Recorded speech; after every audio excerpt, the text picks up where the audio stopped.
Selamat malam, salam sejahtera. Terima kasih kerana bersama dengan saya di Nazilin Unity Channel. Beberapa hari selepas Syed Saddiq Syed Abdul Rahman menarik sokongan daripada kerajaan perpaduan pimpinan Anwar Ibrahim, akhirnya mereka terima bahana, mereka terima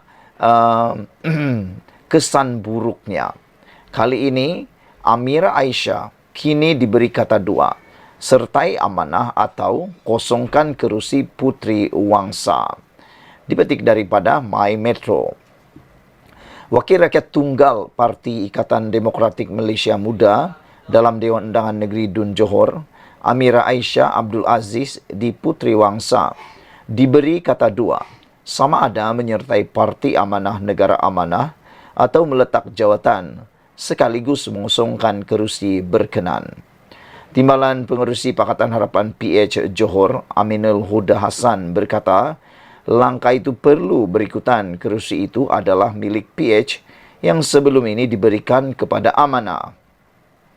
Aminul Huda yang juga Pengerusi Amanah Johor mengingatkan Amira Aisyah bahawa kerusi Dun Puteri Wangsa yang didudukinya itu adalah isyan amanah kepada muda pada pilihan raya negeri PRN Johor tahun lalu. Amira Aisyah, Timbalan Presiden Muda, kena ingat, kerusi itu adalah isyan daripada amanah yang kita beri pada PRN Johor. Jadi, dia ada dua pilihan. Sama ada keluar dari muda sertai amanah atau pulangkan semula kerusi Dun Puteri Wangsa kepada amanah dan letak jawatan.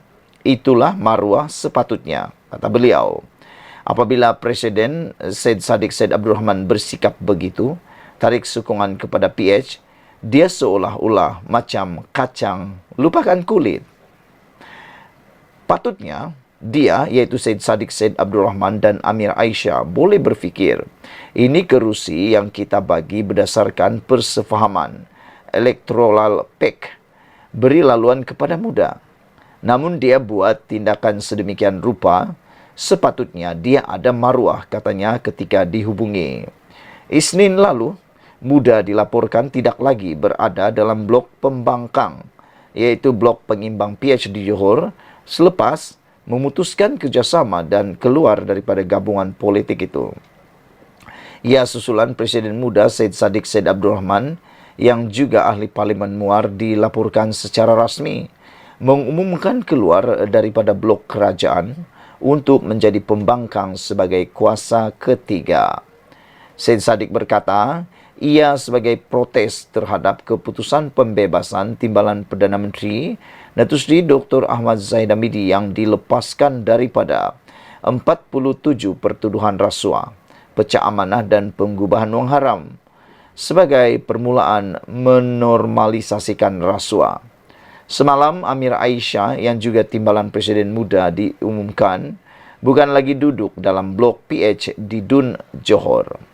Dalam pada itu, Aminul Huda yang juga ahli Parlimen Sri Gading berkata, menerusi pakatan pilihan raya pada PRN Johor, PH iaitu Amanah dan DAP bersetuju memberikan 6 Dewan Undangan Negeri milik dua parti itu kepada muda iaitu Tenang, Bukit Kopong, Parit Raja, Macap, Puteri Wangsa dan Bukit Permai. Pemimpin muda perlu belajar sejarah. Jangan gopoh dan semata-mata hanya membuat langkah populis sahaja. Ingat kembali bagaimana mereka peroleh kemenangan di Puteri Wangsa. PH yang bagi laluan berdasarkan kepada pakatan pilihan raya. Tetapi sekarang mereka mengkhianati kami selepas tarik sokongan kerajaan perpaduan, katanya lagi. Amira Aisyah terus galas mandat di Puteri Wangsa hingga pilihan raya akan datang. Ini keputusan terkini yang kita terima, iaitu Amira Aisyah, Timbalan Presiden Muda, akan terus galas mandat di Puteri Wangsa hingga pilihan raya akan datang. Beliau berkata, saya akan menggalas mandat yang diberikan rakyat sebagai ahli Dewan Undangan Negeri Adun Puteri Wangsa sehingga pilihan raya akan datang, tegas beliau. Beliau yang mengesahkan tidak lagi berada bersama Pakatan Harapan di blok pengimbang kerajaan berkata, keputusan itu adalah selari seperti yang ditetapkan presidennya, Syed Saddiq Syed Abdul Rahman, Ahad lalu yang parti itu tidak lagi bersama PHBN dalam kerajaan perpaduan. Menurutnya, sebagai wakil muda di Johor, beliau tidak lagi akan berkongsi blok yang sama dengan PH dan atau BN. Apa maksudnya untuk kedudukan kerusi Puteri Wangsa? Bagi Dewan Undangan Negeri Dun Johor, kedudukan sebelum ini untuk PH dan Muda adalah blok pengimbang kerajaan. Sekian dulu untuk kali ini. Jangan lupa tinggalkan komen anda, tekan butang subscribe. Kita jumpa lagi. Bye-bye. Selamat petang, salam sejahtera. Terima kasih karena bersama dengan saya di Nazilin Unity Channel. Saudara-saudara sekalian, dipetik daripada sabudin.com, Isyam Jalil memang patut dipecat daripada UMNO. Sebelum kita teruskan ulasan kali ini, jangan lupa tinggalkan komen anda, tekan butang subscribe. Saudara-saudara sekalian, sejak belakangan ini ada seorang pemimpin daripada UMNO yaitu Isyam Jalil begitu lantang mempertikaikan keputusan-keputusan dan juga cuba memberikan pendapat peribadi beliau yang mana ia turut mencuit Zahid Hamidi. Isyam Jalil memang patut dipecat daripada UMNO. Apa pendapat anda semua? Tidak pasti sejauh mana benarnya Isyam Jalil, ahli MT UMNO, dipecat dalam masa terdekat ini. Sejauh ini, ia hanya sekadar dakwaan Isyam berdasarkan cakap dengarnya semata-mata. Dalam catatan di media sosialnya, Isyam dipetik sebagai berkata, "Saya dengar minggu ini ada beberapa lagi ahli UMNO akan dipecat. Dalam mesyuarat nanti, ada ura-ura kata nama saya pun mungkin tersenarai." Berdasarkan catatannya itu, segala kemungkinan beliau dipecat daripada UMNO itu tidak lebih hanyalah suatu andaian semata-mata sahaja. Begitupun sebagai ahli MT UMNO, tindakan beliau menyanggah keputusan parti berkenan hubungan dengan PH dan yang ada DAP di dalamnya adalah suatu keterlanjuran yang serius. Isyam sepatutnya membangkitkan perkara itu dalam mesyuarat MT UMNO. Dalam hal ini, tidak diketahui sama ada beliau pernah membangkitkannya ataupun tidak dalam mesyuarat MT UMNO. Kiranya beliau pernah membangkitkannya dan ia ditolak secara majoriti oleh MT UMNO. Beliau patut dan perlu akur dengan keputusan tersebut. Kerana itulah hukum demokrasi dalam berorganisasi, di mana keputusan majoriti hendaklah dihormati serta diakuri. Jika terus tidak setuju juga, adalah tidak wajar terus mencecah secara terbuka.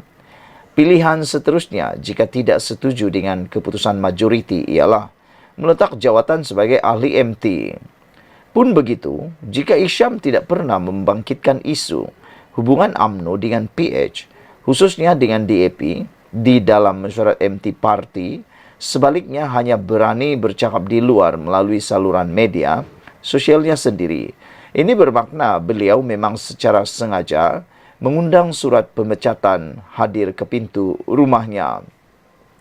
Lagi pula, keputusan UMNO bekerjasama dengan PH telah lama dibuat, yaitu pada November 2022. Sebaik saja berakhirnya PRU 15 lalu. Apakah ketika itu Isyam ada membuat bantahan? Bukankah waktu itu beliau merupakan ketua penerangan UMNO? Kenapa tidak letak jawatan dalam jawatan lantikan presiden itu jika tidak setuju dengan hala tuju baru UMNO sejak awal lagi? Oleh kerana Isyam turut bertanding menawarkan diri untuk mengisi salah satu kerusi MT dalam pemilihan UMNO kemudiannya, yaitu pada Mac 2023. Pemahaman paling mudah ialah beliau dianggap bersetuju dengan hala tuju UMNO ketika itu, yang sudah pun menjalin kerjasama dengan PH. Soal pokoknya di sini, kenapa baru sekarang beliau mahu bersuara menyanggah? Apakah Isyam ada terkecil hati kerana UMNO tidak memilihnya sebagai calon dalam PRN Negeri Selangor baru-baru ini? Dalam berparti atau berorganisasi, bukan tidak boleh bersuara, tetapi selagi saluran rasmi untuk beliau berbuat demikian masih terbuka, saluran itulah yang patut digunakan. Tidak tahulah, mungkin Isyam sengaja mengenepikan saluran rasmi itu, sebaliknya memilih saluran terbuka agar beliau boleh dipecat oleh UMNO. Tak mustahil juga tindakannya mendedahkan berkenan cakap dengar pemecatannya itu dengan tujuan agar beliau boleh dipecat oleh UMNO. Tidak mustahil juga tindakannya mendedahkan berkenan cakap dengar pemecatannya itu dengan tujuan agar beliau lebih cepat diambil tindakan. Jika begitu, beliau memang patut dipecat dan Zahid Hamidi tidak harus berfikir dua kali lagi. Lagi disimpan entah apa-apa lagi onarnya selepas ini. Sedangkan UMNO perlu bersatu hati untuk berdepan musuh politik utamanya, yaitu bersatu dan PAS dalam banyak lagi cabaran perjuangan yang lebih getir di masa depan. Ditulis oleh sabudinhusin.com. Sekian dulu untuk kali ini. Jangan lupa tinggalkan komen Anda, tekan butang subscribe. Kita jumpa lagi. Bye-bye. Selamat petang, salam sejahtera. Terima kasih kerana bersama dengan saya di Nazilin Unity Channel. Akhirnya, perkara ataupun berita yang kita tunggu-tunggu berkaitan dengan Sanusi Maknur, iaitu Menteri Besar Kedah pada waktu ini, diumumkan oleh SPRM. Sebelum kita teruskan ulasan kali ini, jangan lupa tinggalkan komen Anda, tekan butang subscribe. Saudara-saudara sekalian, perkara yang kita tunggu-tunggu akhirnya kunjung tiba juga, yaitu menurut Azam Baki, Ketua Pengarah SPRM, mengatakan bahwa SPRM akan memanggil Sanusi selewat-lewatnya minggu depan. Suruhanjaya Pencegahan Rasuah Malaysia SPRM akan memanggil Menteri Besar Kedah Datuk Seri Muhammad Sanusi Maknur selewat-lewatnya minggu depan bagi melengkapkan kertas siasatan berhubung isu kecurian unsur nadir bumi REE di Bukit Enggang Si Kedah. Saudara, selepas pilihan raya 6 buah negeri baru-baru ini, ramai netizen mula mempersoalkan kes tersebut. Ada yang kata konon ia telah terhenti. Ada yang kata konon tahniah kepada Sanusi kerana sepertinya tidak lagi diteruskan. Namun demikian, semua telahan itu, semua kata-kata itu kini menjadi bohong. Kerana akhirnya apa yang diberitakan hari ini ialah SPRM sah akan memanggil Sanusi selewat-lewatnya minggu depan bagi mendapatkan kelengkapan atau melengkapkan kertas siasatan berhubung isu kecurian unsur nadir bumi REE di Bukit Enggang Si Kedah. Ini makna kata memang SPRM akan menyiasat walaupun pilihan raya telah selesai, seperti mana yang telah dikatakan oleh Saifuddin Nasution Ismail apabila beliau kata walaupun PRK atau PRN telah selesai, kes ini tidak akan dibiarkan tertutup, kata beliau lagi. Inilah yang kita mau. Dan dimulakan siasat sampai habis, supaya tiada yang teraniaya. Ketua Pesuruhjaya SPRM Tan Sri Azam Baki berkata, siasatan tersebut sudah berada di peringkat akhir, namun perlu melihat kepada beberapa perkara dalam konteks undang-undang, sistem dan prosedur, kata beliau. Walaupun kami SPRM menyiasat mengenai rasuah dan salah guna kuasa, kami juga melihat kepada beberapa perkara dalam isu REE ini, kata beliau.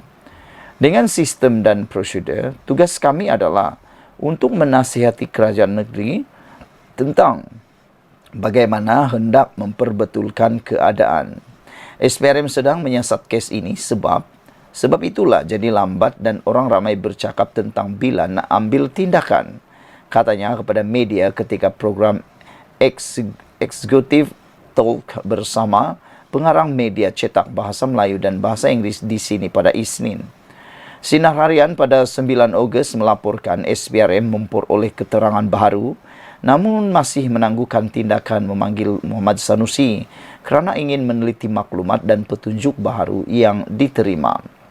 Azam Baki berkata pihaknya akan menyiasat maklumat terbaru tersebut bagi menyokong siasatan sedia ada sebelum tindakan selanjutnya dijalankan. Bagaimanapun, Azam Baki menerangkan perkara yang dilihat adalah mengenai kuasa untuk meluluskan pelumbungan haram itu kerana dakwanya ia bukan keputusan daripada kerajaan negeri, sebaliknya kerajaan persekutuan. Tambah beliau, pihaknya akan membuat mengenai pengurusan polisi dan cara mencadangkan projek itu kepada kerajaan persekutuan. Ujarnya, SPRM juga bakal menyemak segala tindakan yang dibuat pihak berkuasa sebelum ini terhadap isu berkenaan selain berlaku adil terhadap ahli Dewan Undangan Negeri Adun Jenari itu. Apabila melibatkan pendakwaan dan juga sistem atau prosedur, kebiasaannya kami akan ditanya di mahkamah. SPRM bertanggungjawab menyiasat kenapa warga China boleh masuk dan dari mana mereka datang. Semuanya kami perlu tahu. Adakah mereka datang untuk menolong ke kawasan atau mahu melakukan perlombongan haram? Soalnya. Azam Baki berkata perkara tersebut perlu disahkan sama ada Muhammad Sanusi benar-benar mengetahui keadaan yang berlaku atau sebaliknya. Hal ini kerana terdapat video dan gambar menunjukkan dia iaitu Muhammad Sanusi pergi ke kawasan kejadian. Seolah-olah dia baru tahu ada orang sedang mencuri REE, ujar beliau lagi. Sekian dulu untuk kali ini. Jangan lupa tinggalkan komen anda. Sila tekan butang subscribe. Kita jumpa lagi. Bye-bye.